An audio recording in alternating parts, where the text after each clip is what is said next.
একজন সাবেক মার্কিন গোয়েন্দা এখন ইরানে, আর তাকে ধরতে ঘোষণা করা হয়েছে প্রায় 2,35,00,000 টাকা পুরস্কার। যুক্তরাষ্ট্রের বিমান বাহিনীর সাবেক গোয়েন্দা কর্মকর্তা মনিকা উইটকে ধরিয়ে দিতে $2,00,000, যা বাংলাদেশে প্রায় 2,35,00,000 টাকা পুরস্কার ঘোষণা করেছে এফবিআই। অভিযোগ রয়েছে তিনি 2013 সালে ইরানে পালিয়ে যান এবং বর্তমানে সেখান থেকেই যুক্তরাষ্ট্র বিরোধী কর্মকাণ্ডে জড়িত। এফবিআই জানিয়েছে, ইরানের বর্তমান সংকটময় পরিস্থিতিতে তার অবস্থান সম্পর্কে কোনো তথ্য থাকলে তা জানাতে সবাইকে আহ্বান জানানো হয়েছে।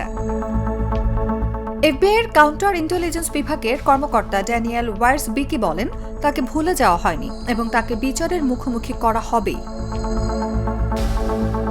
মনিকা উইট আগে যুক্তরাষ্ট্রের বিমান বাহিনীর অফিস অব স্পেশাল ইনভেস্টিগেশনসের কাউন্টার ইন্টেলিজেন্স অফিসার হিসেবে কাজ করতেন।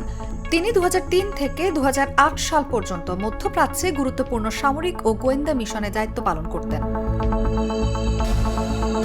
পরে 2019 সালে অভিযোগ ওঠে ইরান তাকে নিজেদের পক্ষে নিয়ে নেয়।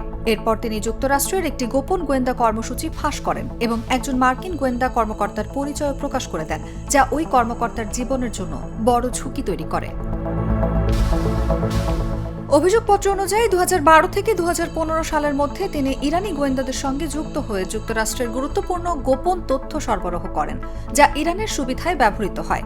তদন্তকারীদের দাবি, ইরানে পালিয়ে যাওয়ার পর তাকে ঘর বাড়ি, প্রযুক্তি সরঞ্জাম সহ নানা সহায়তা দেওয়া হয়।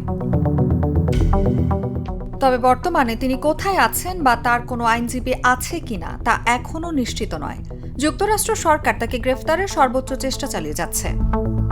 নিউজ ডেস্ক, জাগো নিউজ। RFL SWR পাইপি মাপে যা বলে তাই দেয়। RFL SWR Pipe and Fittings।